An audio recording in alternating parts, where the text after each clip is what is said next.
निश्चित भाव में जेकोसी दल होना कहीं अपप्रचार करवाटा उचित कथा नुह जेकोसी राजनीतिक दल होना कहीं अपप्रचार करवा कथा नहीं निज निजर दल प्रचार समस्त करूँ एवं तार विचार ओडिशार जनसाधारण करेंगे का अन्य दल विरोध में अन्य लोक विरोध में अपप्रचार करवाटा बहुत खराब कथा एवं एटा दंडनीय। आज ओडिशा जर्नलिस्ट यूनियन जो अच्छी आमर ओडिशार से वार्षिक उत्सव आज मत डाकी मत बहुत खुशी लगे माननीय बाचस्पति भी आज गेस्ट होते माननीय मंत्री भी आसते मत लगुच आमर जो भाई मैंने जो मैंने सांबादिकता कर जो परिश्रम कर चेष्टा कर जो न्याय दाबी गुड़ाक भी अच्छी आम आलोचना करुले निश्चित भाव में आशा करी आगामी दिन में आम राज्य सरकार माननीय मुख्यमंत्री से अनेक किसी सांबादिक बंधु मान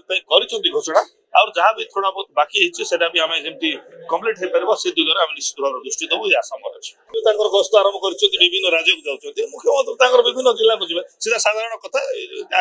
मतलब किसी